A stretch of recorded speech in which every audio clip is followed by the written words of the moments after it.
What's going on, ladies and gentlemen? Welcome back to DiabloCast, your Diablo 3 podcast. Here, as always, we keep you up to date on all things Diablo 3 related. As always, I'm your host, Dennis Force Duhamel. With me, as always, we've got Kevin Sixen Carlino. Kevin, hello, welcome back. It's been a while since our last DiabloCast, huh?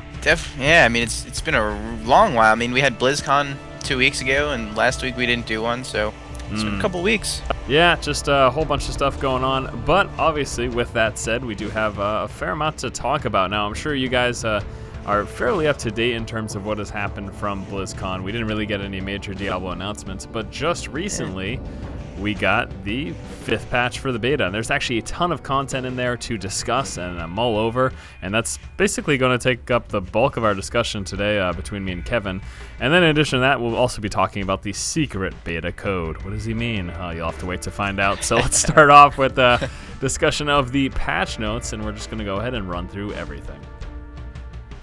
All right, so beta patch 5 that just went live actually late last night, I believe it was, and woke up this morning and got plenty of playtime with it. I actually even did a little bit of a live stream, which was pretty cool. People got to kind of take a look at some of the new stuff who happened to watch. But anyways, let's just talk about major changes that took place. I think one of the first big ones that we're going to actually notice, there's a whole slew of them, but Cauldron of Jordan no longer available in the beta content. Now it's still available in the game, but essentially it's being pushed back to a reward at a later level. I don't feel greatly affected by this. Kevin, what do you think? I mean, I don't know. I ran through a lot of content, and as soon as I pick stuff up, I just immediately sell it with the Cauldron of Jordan. So yeah. I'm not used to having a full inventory and having to run back to town and vendor it all. But whatever. They did say that I think it was Bashak that posted it a little while ago, saying that it's right after the Skeleton King fight. Yeah. So, which is why it's no longer in the beta. Well, and I mean, with that in mind, we still have access to the Nephilim Cube, so we'll still be able to empty our bags, except this time we'll be getting crafting material as opposed to gold. Yeah. So, yeah. All right, well, basically what we want to do, that was kind of the first head off there, but we're just going to run through the patch notes themselves and just talk about basically what the changes mean and how we feel about them, because again, there were really a lot of changes that did go through with this. So right off the bat, we have got full character wipe. That's pretty standard with any major beta patch. But you're not too thrilled about that. I mean, it's not a huge deal. It's just beta characters. But I did spend a fair amount of time in mine. Yeah, so. I know. I mean, like, I had my wizard fully decked out. Like, I was doing my best to try and farm gold so I can completely unlock the stash. I had my artisan completely maxed out. All for naught. Yeah. It happens eventually, though. So yeah, I guess. Just expedited the process. But yeah, because there were so many changes with this beta patch, they basically just wanted to start off with a clean slate. They didn't want anyone to have access to any of the older stuff, and they really did change a lot. So next thing, of course, is skill swapping, and I mean, this could be an entire discussion in and of itself. Skill swapping no longer on the fly. We knew that this change was coming. The official word is going to be, it's called the Nephilim Altar. The Nephilim Altar is going to be placed in major cities and various kind of hotspots throughout the game.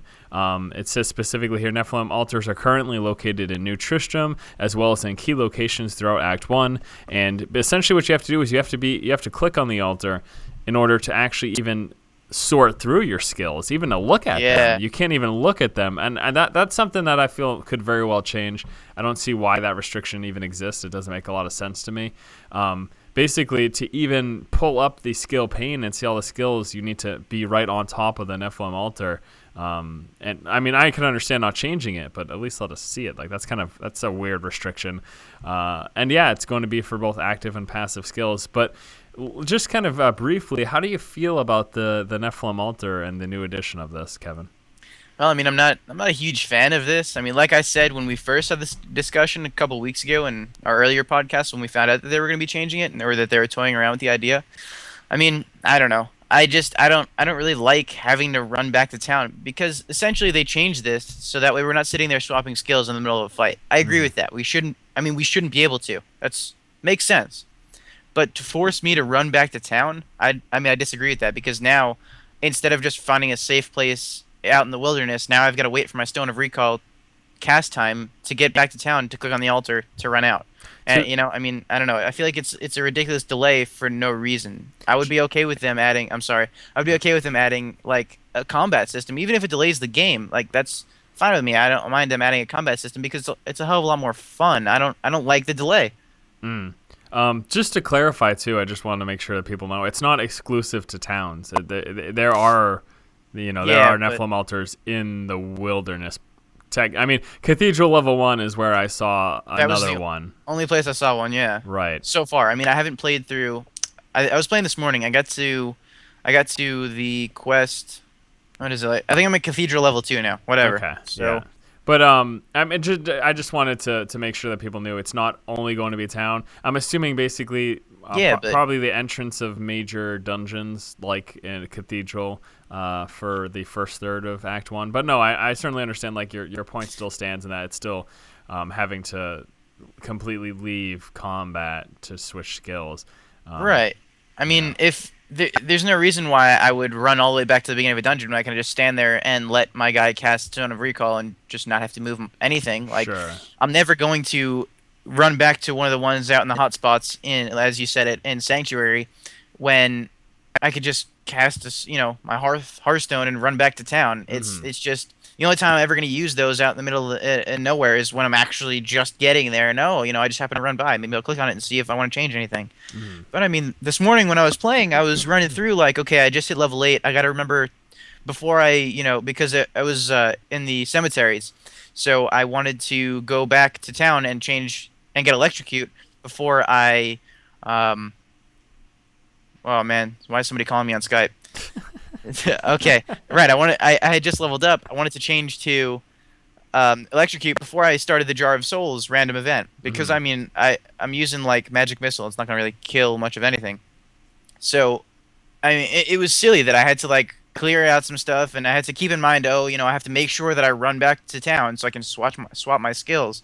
It's not a fun experience and it completely kills the pace of the game, which is what they were trying to fix by adding this.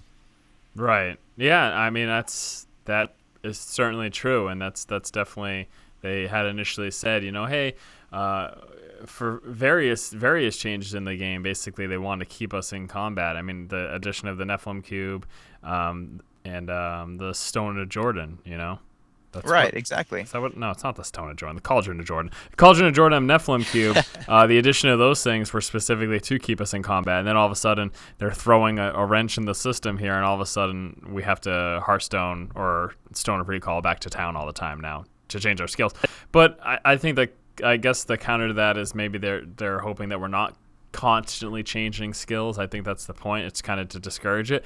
But if people need to, or they feel like they need to do it, then it's going to happen anyways, regardless of whether or not they want us to stay in the dungeon and just ignore having to go back to town. People will just go through the hassle of going back to town, even though it probably kind of sucks, just having to spend that extra time, if it's worth it for a skill swap, basically.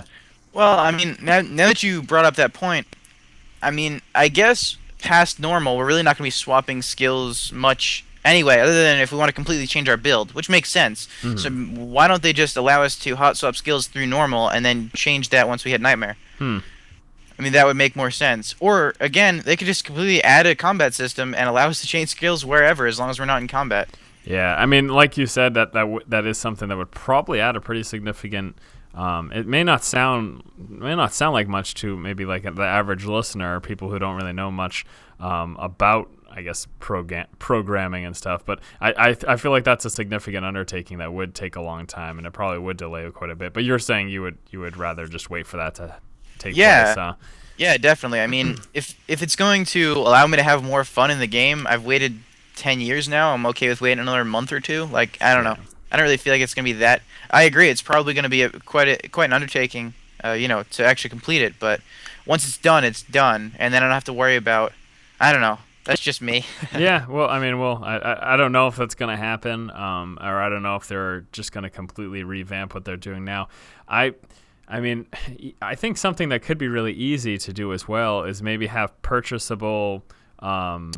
Respec. That's originally how it's supposed to work. Just like a scroll, and that way you could be on the fly and you could spend X amount of gold and respec just right away if that's what you want to do.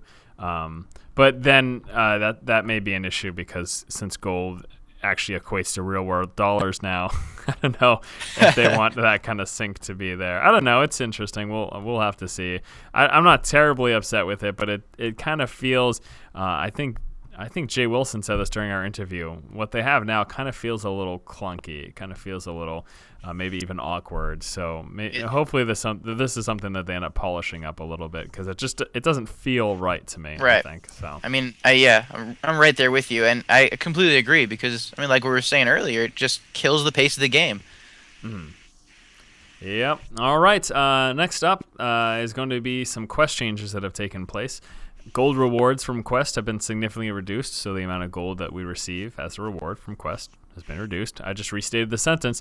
And besides that, experience rewarded from Quest after level 4 is now based on the number of mobs you'd have to kill to earn the same amount of experience, rather than being a strict percentage of a level. So do you understand that? I don't get that at all. It doesn't make sense to me.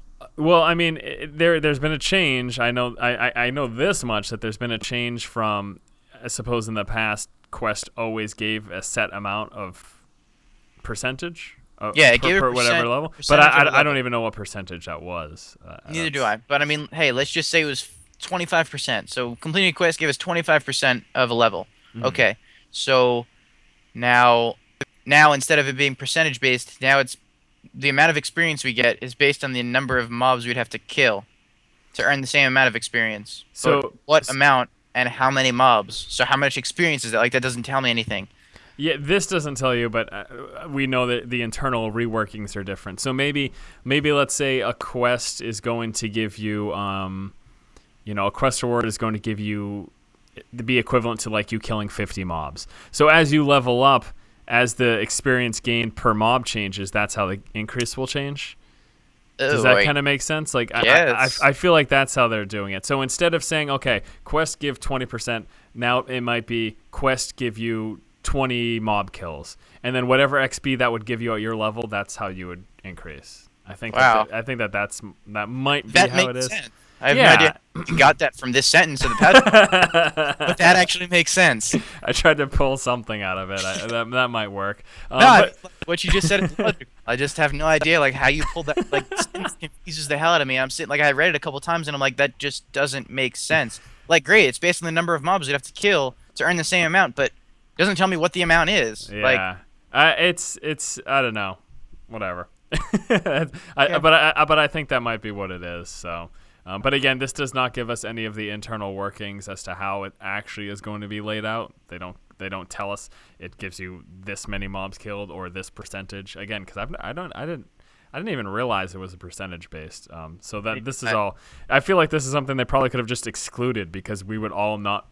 It would, it's nothing that we would know anyways. I haven't read anyone talking anything about percentage per quest, but maybe it's out somewhere and I just didn't see it. So. Some major skill changes taking place, and this is something we will go further into depth as we continue along the podcast and make our way through these patch notes. Passive skills have been added for all classes, and there's going to be individual discussion of that. Some pretty cool ones too. I took a look at them, and I'm actually excited now to get up to level 10 or 12 or whichever level it's going to unlock the passive for the various classes, just to try out with them. Specifically the Witch Doctor one. That one's amazing. Every time you kill a mob, you get like a 5% chance to summon. Zombie Dog. So good. I can't wait to try that out. But so we got some new passive skills that we'll be taking a look at. Also, across the board, area of effect skills for all classes have had their damage reduced. But to compensate for that, single target skills have all had an increase in damage. So they're getting rid of mass AoE spamming. They're doing more focus fire. I mean, we take a look back in D2, and everyone was AoE farming. I mean that's just how you played. It wasn't so much single target as it was trying to just clear the board as quickly as possible. So maybe they're preemptively trying to cut back on that a little bit so that it's not so effective as early. Like obviously at the higher end when we're max gear and everything like that, and just spam level 7 runes, it's going to be spam AoE just because that's the easiest thing to do, and quickest clears typically. But maybe again they're just trying to curb back on that so it doesn't happen quite as early in our character progression. And then next, all skills are now based off weapon damage. Again, something we'll be taking a further in-depth look at, specifically when we look at the casters, the wizard and the witch doctor. This is a really huge change. Not only the damage is dependent on it, but also the cast time. That's something else that's taking place. So if you have a fast attacking weapon, you cast magic missile faster. So it's based on weapon speed also. Yeah, so I don't know why it doesn't say that there. Who knows? User interface overhaul, pretty awesome too. The new buttons, new artwork, it looks really good. Yeah. I'm just a little curious about what the blue is. Like, why is we've always been using red, and like the login button is still red, and then they added a bunch of blue buttons. Yeah, I don't know, just to offset it, hot and cold kind of. Who knows? I guess. I don't know. It looks good though. I like it. Yeah. I don't know. I Definitely. think it was a good choice, I believe, and we may very well see another visual overhaul. This is something actually that they discussed with us midsummer of this year during the press event for Diablo 3. They said like, hey, you know what? The beta is going to be sometime soon. Lo and behold, we didn't get till September, but and they said we just want you guys to know that the UI still got a major overhaul. Like there's still a lot to be done to it. So yeah, we finally saw that, and who knows, maybe there'll be another one or two. Okay, so that's the basic kind of overarching stuff. Now we'll be looking specifically at each of the classes and some of the changes that they actually ended up having. Starting first, of course, with the best class, the Barbarian. Change to the alphabetically first class. Nope, the best. B for best. So the Barbarian's Fury generators have received a tuning pass, specifically meaning Bash, Cleave, and Frenzy now generate more Fury, whereas other Fury generators now generate less. Now, what this kind of specifically means, Bash, Cleave, and Frenzy, those are all kind of your basic attacks. Let's just replace the thought of an auto attack with Bash, Cleave, or Frenzy. You're basically using one of those three, typically, as a normal hit. And then you've got your specialty hit or your Fury spenders and stuff like that. The other Fury generators, such as Leap Attack and Ground Stomp, they felt like they were just generating too much Fury. They wanted a bulk of the Fury generation to come through actual physically hitting your opponent rather than jumping towards them or stomping on the ground. So it's more about I'm engaged in combat rather than I'm using this ability that also happens to generate Fury, and then all of a sudden I can just unleash a couple of weapon throws or something like that. So that's essentially at least my understanding of kind of maybe the philosophy behind that change. Yeah, makes sense to me. And just some additional spell changes. Battle Rage now, damage bonus reduction from 30% to 20%. They felt 30% was too much, evidently. Revenge, the chance for this ability to activate has been increased from 10 to 15%. Revenge, I believe, is when you get hit, it becomes activated. I can't think of it off the top of my head. I think that's what it is. But it was like it's an AoE spinning damage. It's very strong, but 10% evidently was too low for them. And then Weapon Throw, Fury cost reduced from 20 to 10%, but at the same time, that's cool. Damage decreased from 210 to 180%. No, the Fury cost is reduced from 20 to 10. So it's not doing as much damage. It used to be the hardest hitting. Yeah, but I mean, now you can cast two of them for 360% for the same amount you could have casted one for 210. Right. So it's overall going to be more damage in terms of like Fury efficiency, but it's also going to take you twice as long to kind of output that damage. So that's the trade-off that's being made there. And then next up, the passive skills. The new passive skill introduced, Nerves of Steel, unlocked at level 12. Your defense is increased by 25% of your vitality, clearly for you tanking barbarians out there. So those are all the changes. Any general impressions from you, Kevin, in terms of, I mean, these just seem kind of like more or less basic balance changes. Yeah, just feels like they're just trying to tune stuff. Makes sense to me. Yeah. I did kind of get that feeling like if I leap into combat with, leap attack, I get half my globe. So I guess it makes sense that they changed that up. Whatever. Yeah. A lot of times what would happen is I would use like a leap attack or a ground stomp, and then all of a sudden you could lay down 2 Hammer of the Ancients. Yeah. And everything around you dies. And I think they want you to actually take 1 or 2 swings before you're able to unleash those heavy hitters, Fury spenders. So, Demon Hunter, wow. Yeah, lots of changes. Lots of changes. The biggest thing to take note of course, though, is that we finally see that switch in terms of the hatred resource and how it functions. In the past, it used to just function basically just like Discipline did. You would use spells, it would deplete, and it would regenerate itself. But now we've got actually a split between hatred generators and spenders, and this is making it so that we're no longer auto attacking. Something that we talked about in the past, Kevin, that was just frustrating. Yeah.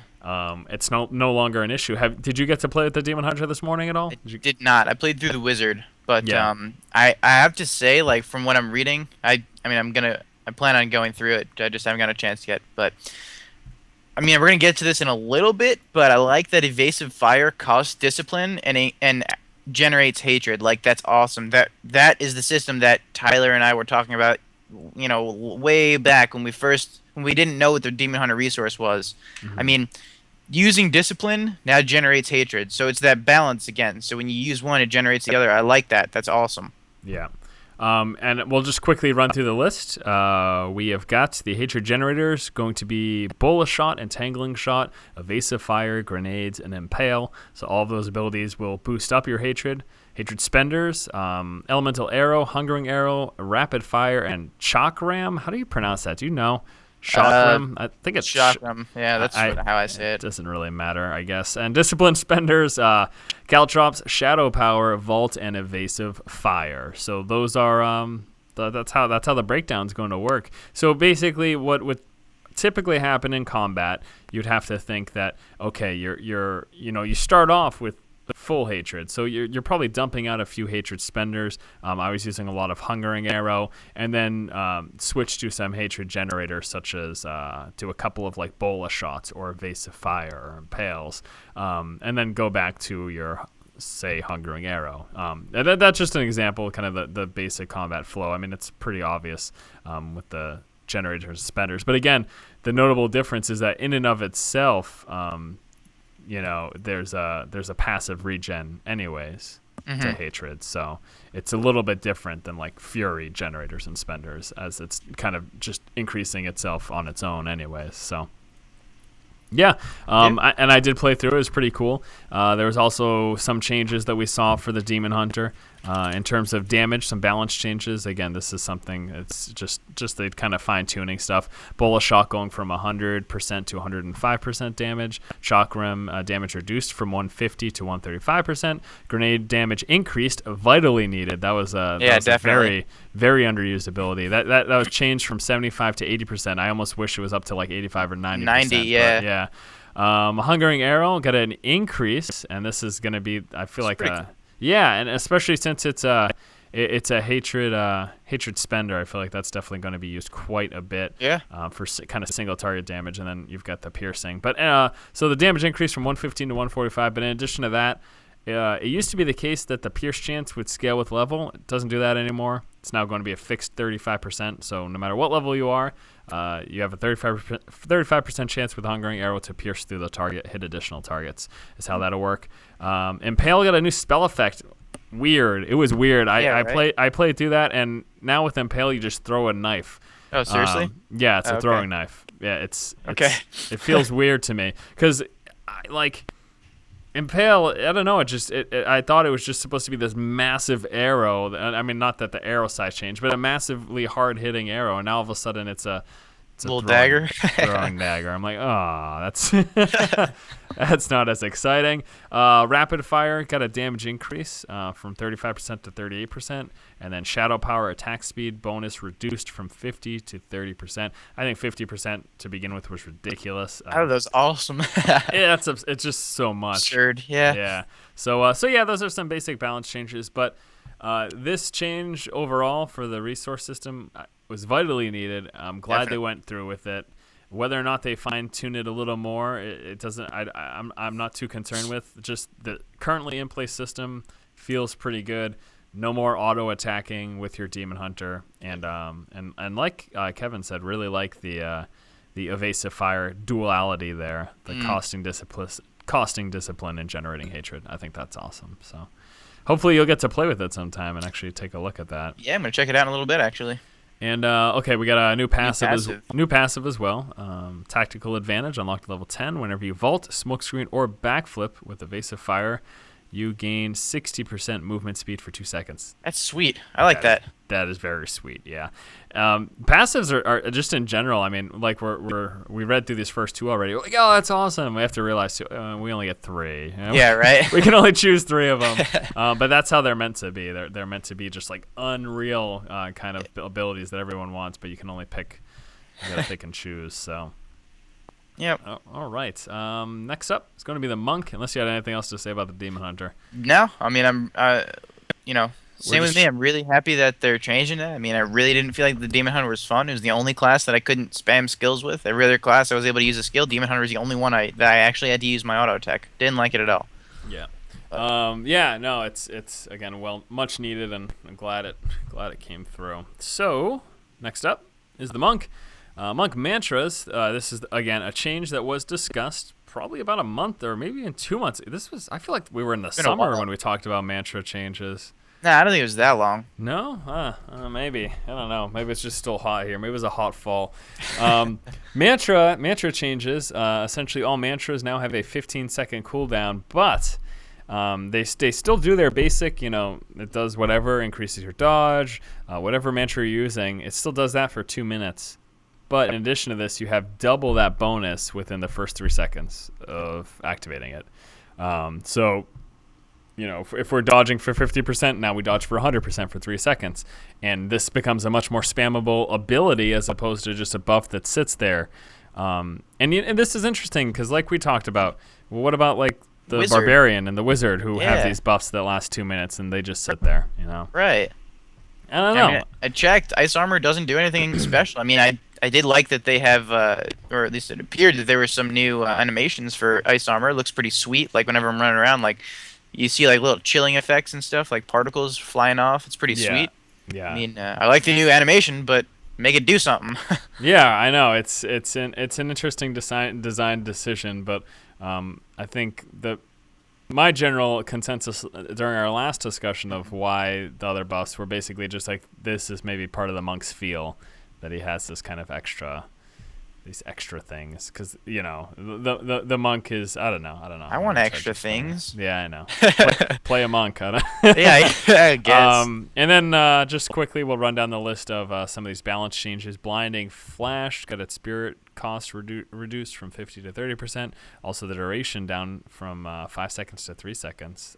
So it costs less, but it doesn't last as long. I don't like that Blinding Flash is only going to be 3 seconds. It felt so strong at 5 seconds. Maybe that's why though. Yeah. Breath of Heaven spirit cost reduced from 75 to 25. But also the amount healed got reduced. Crippling Wave damage increased from 120 to 135. Deadly Reach damage increased from 110 to 120. Fist of Thunder damage increased from 100 to 120%. And then Lashing Tail Kick. This thing's pretty sweet. Spirit cost increased from 25 to 30, but damage increased from 130 to 180. That is a leap. Yeah. 50% more damage on Lashing Tail Kick. That's the biggest jump I think I've seen so far in terms of these buffs. So. I think you're right. Yeah. And then passive skill Transcendence, healing per second reduced. So it doesn't look like the monk got a new passive, but... Just got one of his already cool passives nerfed. Like, yay. Well, he did. Keep in mind, we got that mantra buff, so maybe that's the offset. I guess that's true. Who knows? Witch Doctor, not a lot to talk about, but the major thing, of course, being that all Witch Doctor skills now will be doing damage based off weapon damage, and cast speed will be based off of weapon attack speed. This is a huge change, and I talked about it on my live stream. It's interesting, and to keep in mind that what we're mentioning here with the Witch Doctor, that's the same with the Wizard. The Wizard also has their spells affected by weapon speed and damage. It's just... I don't know. Like it's pretty cool. I think something that coincides with this, and we'll talk about later. They had to rebalance one-handed and two-handed weapons. Yeah, and that's going to be something that we'll be looking at a little bit further down the list here. But yeah, they had to completely rebalance the weapons based on this change. Is this like too simple? Are they trying to simplify it too much, Kevin, or do you think that this is an okay change for the casters in Diablo 3? It feels kind of cool. It's just that now we have to worry about different stats. So prior to this change, I could care less about what my weapon damage was because I never used it. I was mainly just looking at the extra magical effects, so like plus I play a wizard, so I was looking for plus wizard % damage and plus attack speed, or cast speed. Sorry.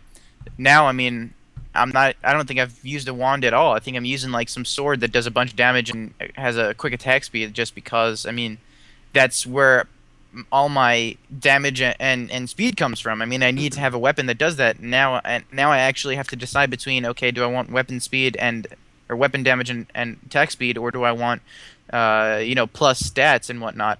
So it's kind of a hard decision, I guess. Sure. And Bashiok made this huge, super long novel of a post last week at some point, I believe it was, just talking about this whole maybe debate between not whether or not, but just discussing, okay, we know the fact that the casters are going to be now weapon dependent, attack speed and damage.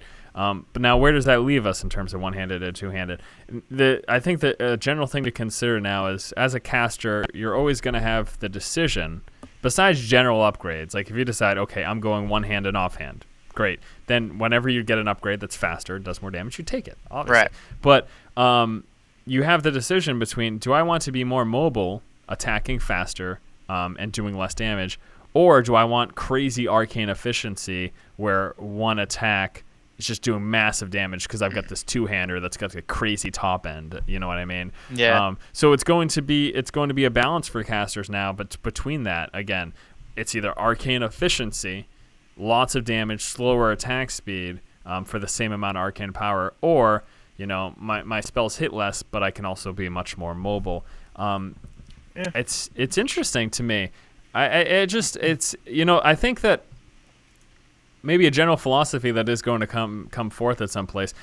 If I'm using massive area of effect damage spells, I feel like I'm almost always going to stick with like the heavy hitters, so the two-handed weapons. Because overall, two-handers will be stronger than one-handers. That's just how they're balanced. Percentage-wise, there's a gap in between the two. But if I'm more single target focused, I feel like then it's going to be required for me to be mobile. Otherwise, I'll be overwhelmed, because we do have to realize, and we're talking specifically about PvE, because PvP is a whole separate, it's a whole separate game. But in PvE, you're inundated, you're inundated with enemies so often in Diablo that if I'm using if my primary attack is magic missile, I best be moving fast, because there's going to be 100 crap little shits around me in 5 seconds. You know what I mean? I mean, I think that may very well take place. You could argue that, well, if you're using area of effect, don't you want to cast it more often? I think I would rather have it be more potent. But this is just like, I'm just theory crafting or whatever here. What do you think about that? Do you think it might be the opposite for whatever reason, or? I don't know. I mean, I guess it really just depends on personal preference, I guess. Yeah. Because I mean, And again, prior to these changes, we didn't have any decision to make at all. Like, there was absolutely no reason to use a two-hander when you could be using a one-hander and an offhand that grants you a bunch of stats and potentially add more damage % and faster cast speed. Yeah. So now with these changes, we have the decision. Period. Like, I mean, and then so I guess it even goes past visual, because, like you said, there's going to be times when, I don't know, it makes more sense to have a heavy hitting. If I'm using an AoE, and I was, taking a look at the post again to refresh my memory, but I mean, and this kind of makes sense.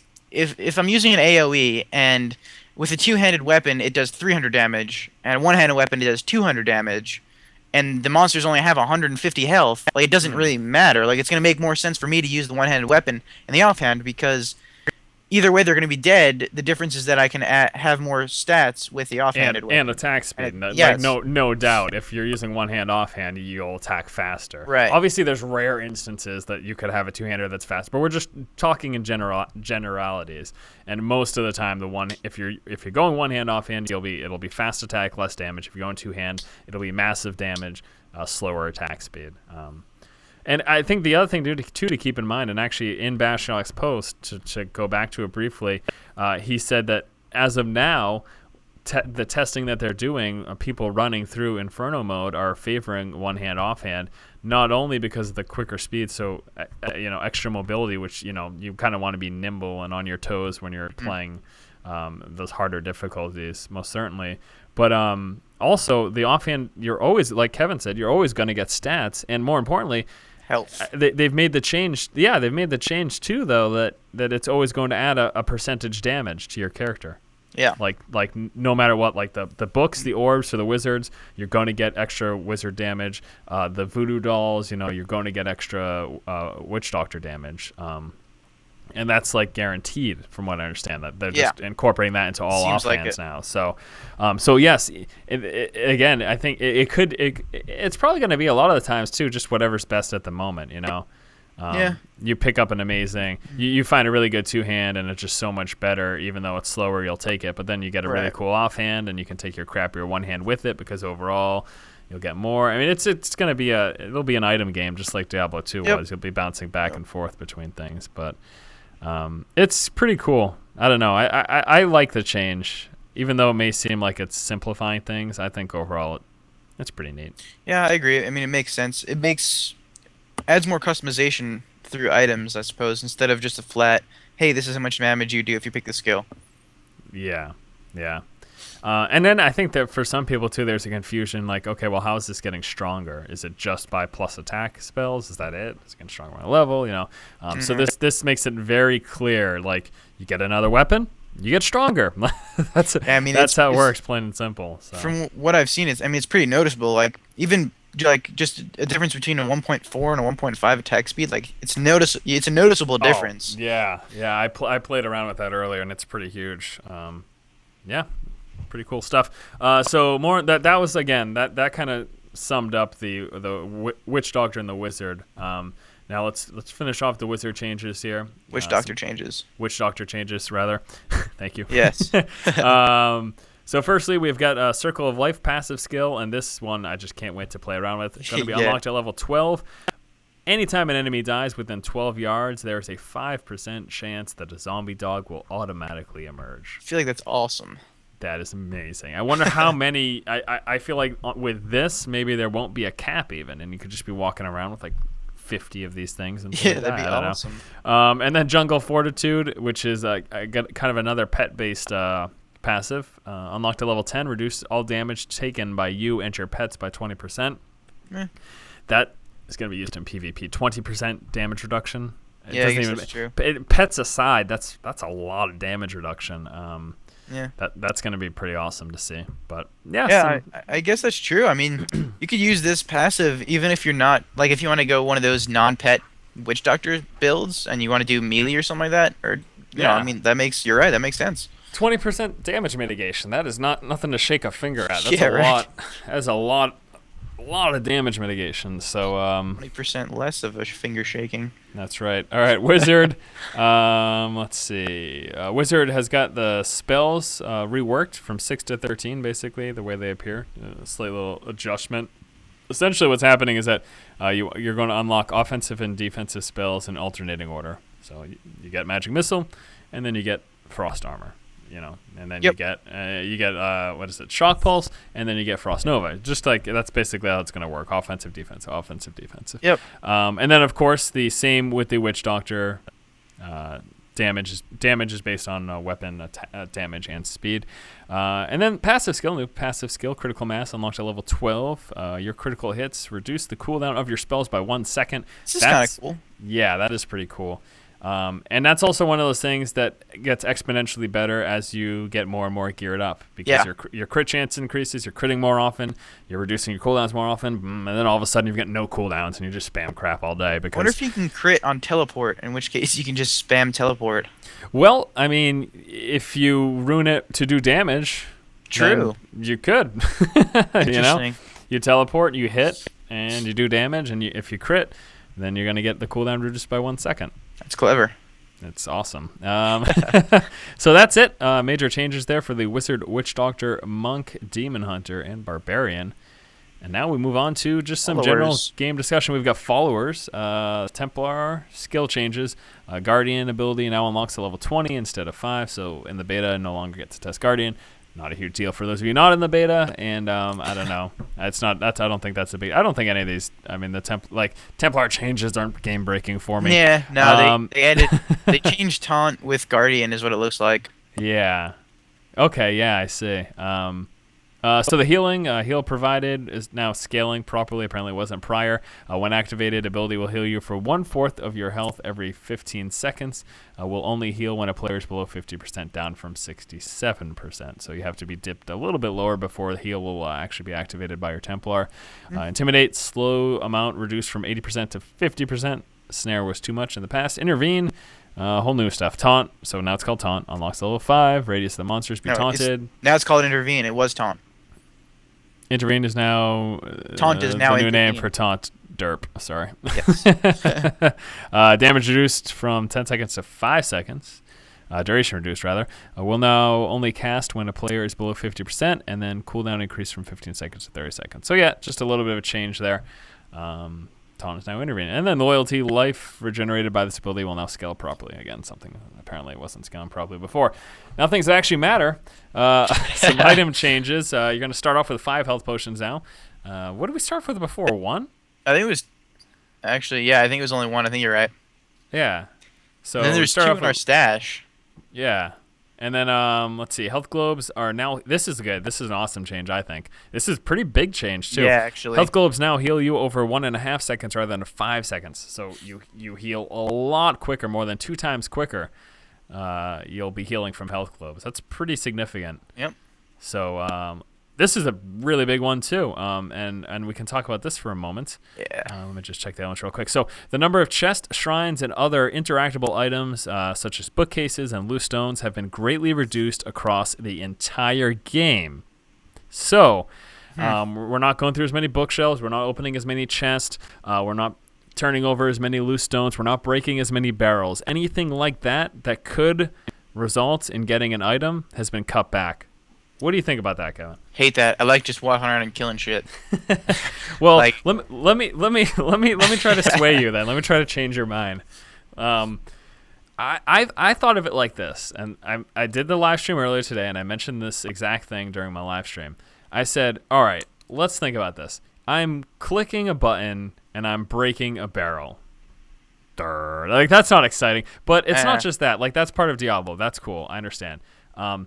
But I think the mentality here for Blizzard, and I could be wrong, but this is how I think that they thought of it. All right, if people are going to get gear, would you rather have them get gear by killing something that actually fights back, or get gear by killing an inanimate object? Yeah, that's where I figured you were going with that. I mean, yeah, it makes sense. It's just, I think that if anything, I'd rather spend more time killing more enemies than spend more time breaking more barrels. Like if they said, patch 5 in the beta, we have cut back the total number of enemy spawns and increased the number of barrels. Okay, but did they increase the number of enemy spawns? I don't know if they, because I mean, in the past, it's been okay. We're gonna fight these monsters. Hey, look, there's a gap of nothing. Oh, look at these barrels. Let me kill them while I run to my next pack of monsters. Yeah. Like now, there's just nothing in between. But I mean, how much time really is there dead space? I don't feel like there's much. And then the more time you're breaking barrels means you're not running towards your next pack of enemies. Yeah, but you're also not sitting there thinking, oh, hey, I'm running around looking for stuff. No, I mean, like on the way you're killing stuff. Instead of running for a good 3 seconds, you're running for half a second killing stuff, running for another half second killing more stuff. Well, I think the other thing too, it's it's not like they completely got rid of this stuff. It's still there. Yeah. There's just not. So maybe, there's a corridor and there used to be 5 barrels, 3 on one side, 2 on the other. And now maybe there's 2 on one side or something. So maybe you're not bouncing back and forth as much. I don't know. It's not to take away from barrel breaking. Like I think it should be a part of Diablo. It's always been, and it always should be. Like barrel breaking, flipping stones, breaking down bookshelves. That's great. Like that's part of it. But I would say that a little bit less isn't necessarily the end of the world. And again, I think that they maybe want us to be more focused on combat than having to feel, because some people feel like required, like I must break every barrel, even though they may dislike it. So maybe this is the possible reason behind that change going about. But again, it's not, they're not gone. For those of you like Kevin who just love breaking barrels, they still exist. I hate it. I just feel like I have to do it. Exactly. You see? All right. Items sold from vendors. This is a really cool change. Items sold from vendors will now be at least one item level lower than those that are currently available to a player via drops from monsters. This is really cool. Because essentially this is going to help people fill in the gaps. Basically what this means is that as you level up, vendors will always give relevant gear if you haven't gotten gear in a few levels. Makes sense.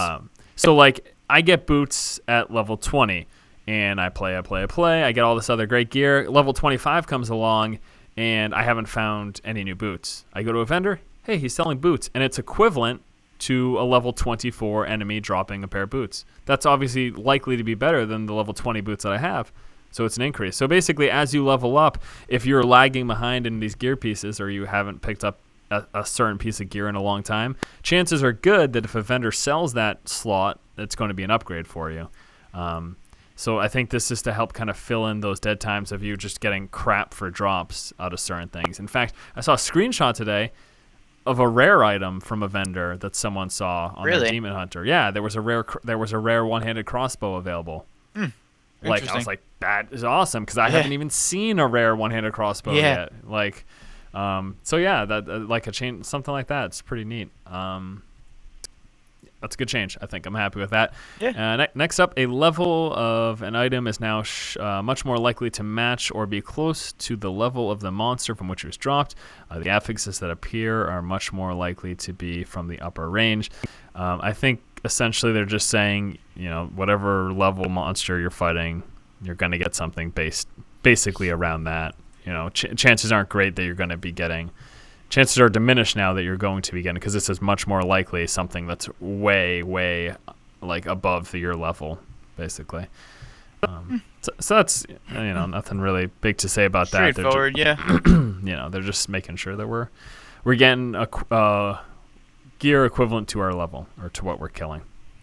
And this will also, this will be pretty interesting as well when we reach Inferno, where monster levels are static.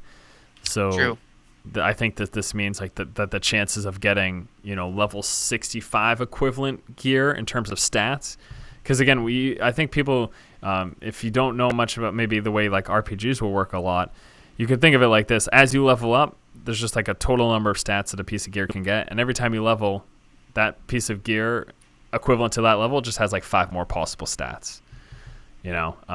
So like if a level 60 piece of gear has 100 total stats distributed, however, then a level 65 gear may have like 110 or something. So yeah, it's just, anyways, the point is that you're going to be getting gear around the level that you are. You're not as likely to get high or low gear. So you're not going to get crap drops from monsters that if you're killing at your level, but you're not going to get insanely high drops either, most likely, or you're less likely to now. Okay, wow. And that's that. There have been some big changes to weapons, and this is actually going to coincide directly to the changes to spell damage, basically, for casters. Right. Yeah. You wanna run over that one real quick? Yeah, sure. So damage bonus granted to two-handed weapons over one-handed weapons has been reduced from 15% to 38%, from level 1 to 60 to 13% to 32%. So basically. Wow, that's interesting. Okay. And I read this last night, too. So the difference between two-handed weapons and one-handed weapons has been decreased or reduced. Yeah. So that, I guess that makes it so that way, well, okay, so two-handed weapons are still obviously going to do more damage. But I guess they kind of helping us make the decision here. They're just, shrinking the difference a little bit, which is kind of cool. So now two-handed weapons aren't going to be the obvious choice. Makes sense, right? Yeah, so essentially they're just making it so the one-handed weapons are that much more viable now. Yes. Yeah, and then even with that, just one or two rows underneath that, we've got that ceremonial daggers will now frequently come with plus mana regen, and wands will now frequently come with plus max arcane power. So again, that's trying to incentivize us to, as casters, to stick with the one-handers. I mean, mana regen and max arcane power. That's pretty important stuff as a caster. Well, I mean, that and wands attack speed increase from 1.2 to 1.4. So basically, they're trying to make it so that way we still want to use wands and ceremonial daggers as witch doctors and wizards instead of like I was saying earlier, just wanting to go with the one-handed, axe that does a ton of damage and attacks pretty quickly. So I mean, Yeah. again, just making these a bit more viable. Yep. The amount of slow, this I didn't really notice. The amount of slow granted by cold weapons was reduced from 3 seconds to 1 second. I don't think had used really many cold weapons prior to, or I didn't see any Yeah. today. This is going to be, I mean, like, this is an interesting change to me because it doesn't make a lot of sense. And I say this because, like, a snare on like a melee weapon, so a cold enchanted melee weapon, you use that to try to chase down something that's running away, but nothing's running away from you in the PvE mode. You know what I mean? True. So this change only really affects PvP, and it basically makes it that cold weapons aren't going to be a viable snare option because a 1 second snare is kind of crappy. So it's just an interesting, I don't know, it's an interesting change decision. It seems like a PvP change. Again, I don't see, it doesn't really make much sense that it would be used in PvE. I don't know. I mean, when I use Frost Nova, I do it to kind of crowd control. So I mean, if you can snare enemies, let's say you're surrounded by 5 and you snare one of them, and they're frozen. Now you can just switch and start hitting another one just because that one's frozen. It's not going to do any damage to you, which is kind of the thought that I got from that. But I don't know. Well, no, this is only for weapons, I think, though. Yeah. So my point is, as a barbarian or a monk, where you're going to be hitting, with your hands or melee. Let's say a monk. I'm doing damage to a grotesque who has, quite a bit of health. I snare him, cold. He's frozen. Now I can just switch and start hitting something else and kill the rest of the stuff while he's frozen. Now he's no longer frozen for 3 seconds. He's only frozen for 1 second. So I don't really have that much time to do that, I guess. I don't know. At least that's the first thought that I got from that. I think the one other big thing it'll affect is cold range weapons for the Demon Hunter. Now you don't have as much of a snare, so that's actually that does affect PvE quite a bit because you won't be able to snare as much when they're coming towards you. For some reason, I was only thinking that there were melee cold weapons, but obviously there's ranged ones as well. So yeah, and then and that pretty much sums it up for weapons. We've got a bug fix here, an issue that was causing two-handed monk combat stabs to not receive proper damage bonus. I guess they weren't getting the proper damage bonus before, whatever. I mean, again, I think it was you that was making fun of me for using a two-handed weapon. You're like, why on earth would you not use a one-handed weapon? Or no, I was using a shield. I was using a sword and a shield, and you're like, what are you doing? I don't know. I mean, well, I mean, just in the beta, like I felt it was pointless in the beta. I guess that makes sense. Yeah, I don't really know why I was using a shield. I don't know. I mean, I guess because I figure if I have a good one-handed weapon, it's only going to pull damage from that one-handed weapon instead of trying to pull it from both of them. So, I mean, if I have one weapon that does 13 damage per second and I have another one that does 8, like, why would I ever want my spells to use the 8 damage per second? Why wouldn't I just only use the 13? I don't know. That's how I saw it. Yeah. I could be wrong. Monster changes. We can go over that stuff too, I guess. They talked about this at BlizzCon in the I think the gameplay panel. The mortar affix was added to the game, which is pretty sweet. So basically, they thought that the monster affixes currently in the game were only penalizing melee characters as opposed to ranged characters like the Demon Hunter. So now mortar type monsters are going to lob grenades at enemies outside melee range. So if you're a barbarian that's up front meleeing, you're really not going to get hit by anything because the grenades are going to fly right over your head. But if you're a Demon Hunter, now you're going to get hit by these grenades because every other monster affix in the game is not going to affect you really at all. I mean, it's really just going to force casters or ranged classes to just be more mobile. Yeah. To get out of the way, basically.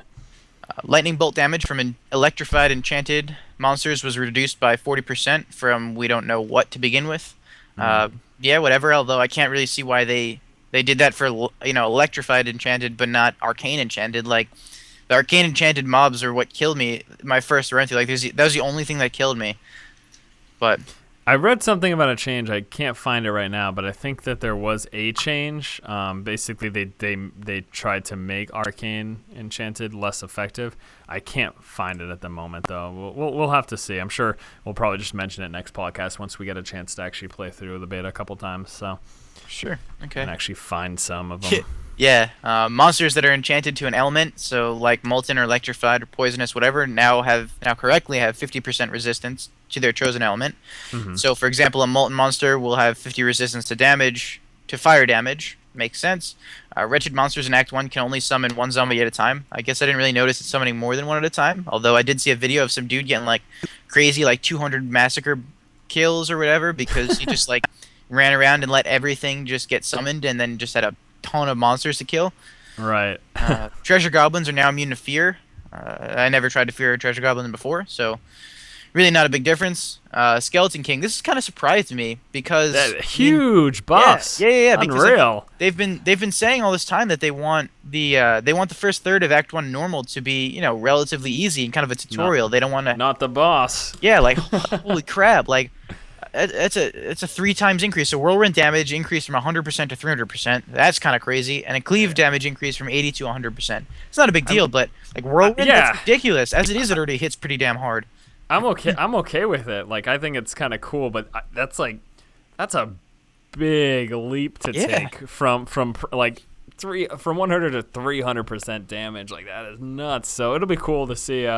And this is obviously going to be no issue whatsoever for geared up, leveled up characters. But it'll be interesting to see, maybe a little more of a challenge for people who first encounter the Skeleton King on a first playthrough now that everything's reset and stuff like that. So yeah, I mean, I haven't gotten to Leoric yet, but I mean, as I started playing again, I was like, wow, why is this game so hard? And then I realized that I'm no longer I got used to farming it on a decked out level 13 wizard, Sure, yeah. It's just hard. Like I almost died. It's weird. That is weird. Some crafting changes, minor things though. Yeah. The blacksmith now starts off with fist weapon and dagger weapons. So as a monk, you can get fist weapons early on and stuff. Also, blacksmith leveling and crafting recipes have received a tuning pass. So that just means that they've kind of fixed a little bit some of the crafting recipes. I picked up a recipe this morning and it said it requires artisan level 1. So.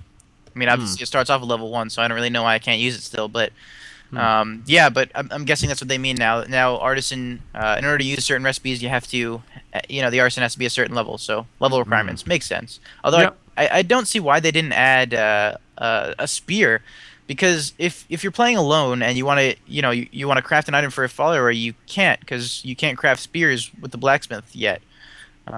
So I think they need to go ahead and change that. So if anybody's listening. Blacksmith needs to be able to craft spears. All right. And speaking of the artisan, we've got some item changes. This is going to actually be wrapping up the patch notes. Page of training now starts dropping at level 6 as opposed to level 8, so you can start getting page of trainings to upgrade your blacksmith a little earlier. And then we've just had some changes to actually salvaging magic and rare items. What was that? This is kind of cool. So magic and rare items chance to salvage into higher quality crafting material has gone up from 1 to 5%, and then salvaging blue items also now has a 1% chance to get legendary crafting material. So yeah, that's pretty sweet, because as it was, blue items could potentially get a fallen tooth, is what I think it was. And now it also has a chance to craft legendary, and then on the same note, both magic and rare. They've just higher quality. Like that's sweet. Yeah, and the legendary one, it's like some piece of bark or something like that. But yeah, so you can get legendary crafting material as well, which we can't even use in the beta yet anyway. But what a bummer. Yeah, right. And that's it. I mean, that's major patch changes. what we thought about it. Yeah, a lot happened, and it's so interesting to me because like I want to make a video. I'm like, well. What do I do? Right. I'm probably going to make some recap videos at some point. It's just like there was a lot of fine tuning, and that's what we expected. And I actually had a few questions from people who said, "Hey, can we play all of Act 1 now?" No, there's absolutely zero difference in terms of the length of the content and the actual content itself, except for the Skeleton King being harder. That's basically yeah, and I mean that's not going to change. I mean, Blizzard said that they're pretty much capping it at that. They don't want to allow us access to anything further, because from what Jay Wilson told us at BlizzCon was that, I mean, as soon as like Leoric's dead, it goes into something huge. Like they don't want to spoil the story. Yeah. So that once more. God, guys, how many times do we have to tell you guys? There's gonna be no more beta content. Come on, get it through your heads. You've seen it all. Come back next spring, I guess. Yeah, right. Come back in 2014. I'll be playing Skyrim until then, so we'll see you guys doing that. Secret beta code. Kevin, why don't you tell people about this? People have probably been waiting for this entire damn podcast, and I think they're going to be disappointed, but tell them about that secret beta code. So those of you that have the beta, on your account, you can go into it in your game management, click Diablo 3, where it says like beta status. You're reading his PTR and whatnot. You can click visit the forums, whatnot. If you highlight right under visit the forums, visit the community site. Sorry, there's like a hidden invisible link there. So if you click it, it brings you to a screen that says, actually, let me pull it up right now.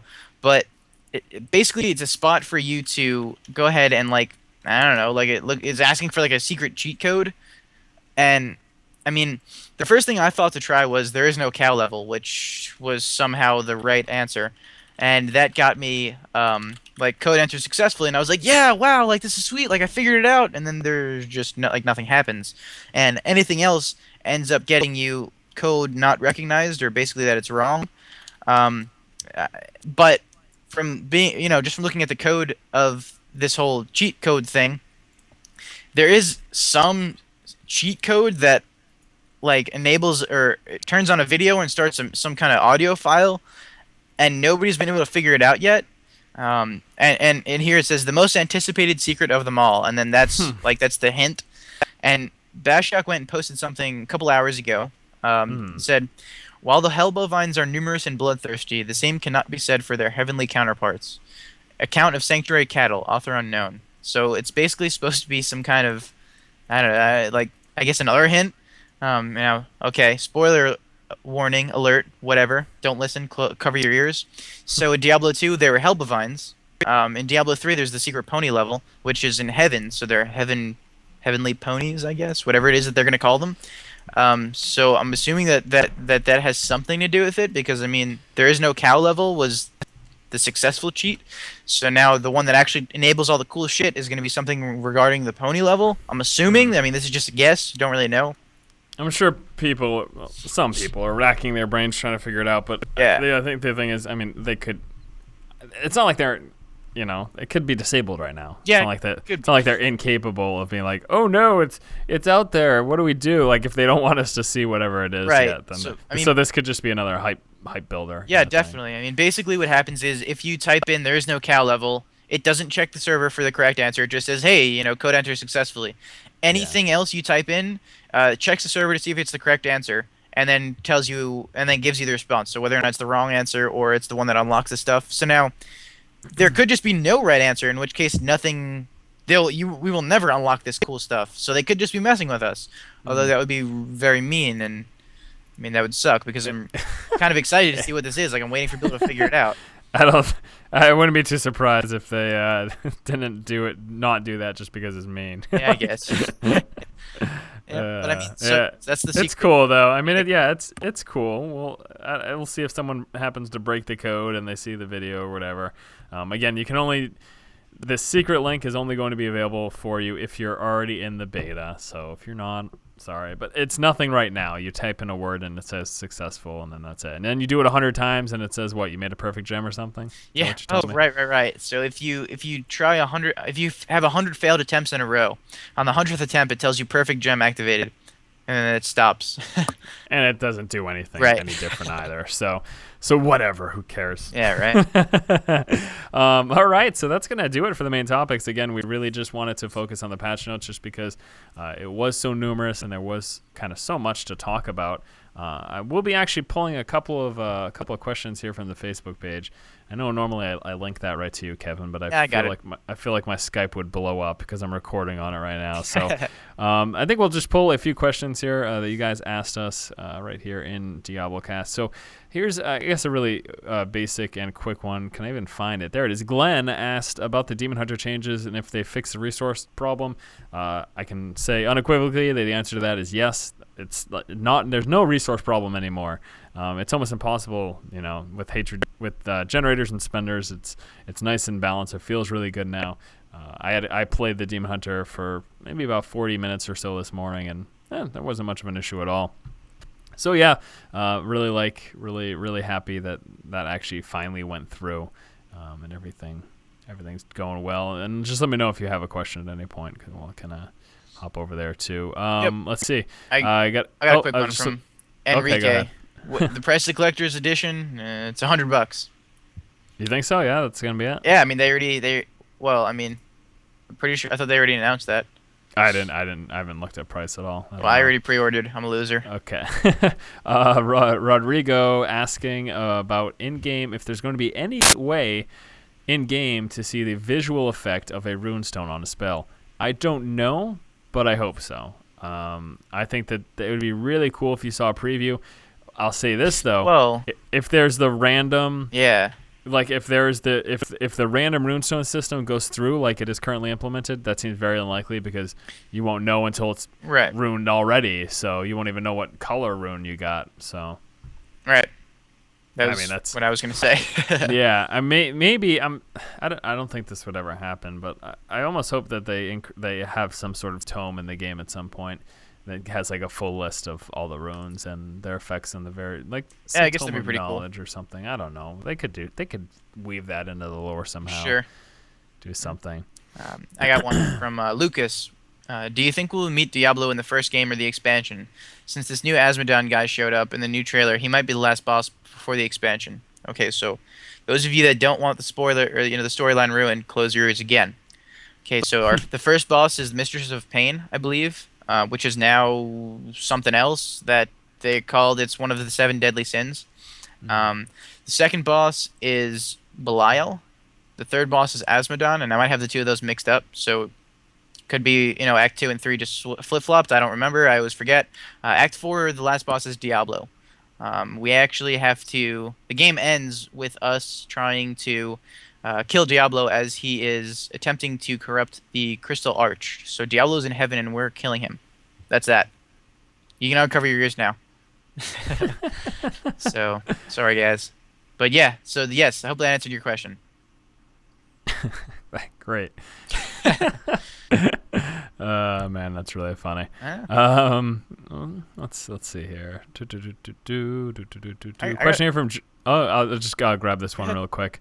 Question here from John asking, I can't decide between the monk and demon hunter. What do you think is more stable for PvP? Any questions about PvP viability are pretty much impossible to answer right now. I'm pretty sure that all the classes will be good. It's really going to depend on your gear and spec choices and runestones. Diablo is going to be very gear based in terms of how effective you are in PvP. Just the strong gear it provides such an advantage to people. But that aside, let's pretend we're all equal gear. It's still too early to talk about PvP balance. I'm sorry if that's a complete non-answer. I understand, but just play what you like, and I'm sure you'll find a nice build and gear that will allow you to perform well in PvP. Good luck. I got a pretty interesting one from Andy, and it's something that we've talked about previously. Do you think it's possible to make a living just playing Diablo 3? And I'm hoping the answer is yes, although I don't really think. I mean, it's not really consistent. It seems so unlikely, especially with gear drops being randomized. I mean, you could farm gold, but everyone can. So how much is it gonna? The auction house is anonymous, so there's really nothing guaranteeing that people are gonna buy your item, unless you lower the price. In which case, you have to play the auction house pretty damn well. So I mean, I guess it's possible if you spend a lot of time and never sleep. It depends on what making a living is for you. So, like, if you live at home or you live in a college dorm and everything's already paid for, you don't have to worry about it. I mean, it depends. So, it's possible. Okay, so to answer your question, yes, it's possible. I think, personally, I would say the way to view it is like this. Like, the auction house will be a good way to sometimes make some extra money. Like, if you find that one item that, like, everyone wants, or it's currently like the best weapon that's dropped so far in the game, like that's gonna probably net you. It could very well net you like a couple $100 if you find one of this. But it's like it's so unlikely for that stuff to happen. I mean, it takes people years sometimes to get gear that they want in Diablo 2. I mean, at the same time, if I find one of those sick items, like I'm gonna have one of each class. Like, there's no reason why I'm gonna sell it. I don't know.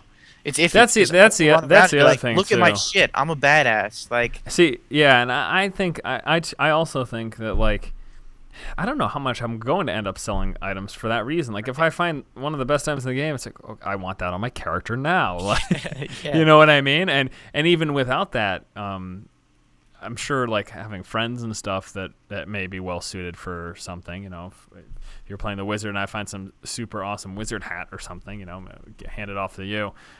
It's I don't know. It'll be interesting. That's just me personally though. But if people don't care about that stuff, they don't even care about decking out their characters, then I'm sure they'll be able to sell stuff. But for me, I think that this auction house system in this game, it would be hard to make much of a living, but it's not. I don't think it's impossible. Like Kevin said, I think it's going to depend on a lot of factors. Luck's going to be one of them, though. And unless you're botting, I'm not promoting it. I'm just saying, like, if this is what you're doing full time, chances are you're going to want to multiply your efforts, and people will probably try to look to botting. But I think you might have to be careful in Diablo 3 because there might be legal action with stuff like that. Yeah. I don't know what they're. I haven't looked at. Obviously, I haven't looked at their like terms of use or anything yet, but I think that because of the real money auction house, there will be serious consequences to botting in this game because you will essentially be materializing money for no effort, and I think that's probably an issue. So I can imagine. I don't know, though. I'm not a legal man, so I don't really know. But I think that's going to do it. You got any more questions before we wrap up, Kevin? Nah, I think that should do it. All right. Awesome. Seems like we've been going for quite some time.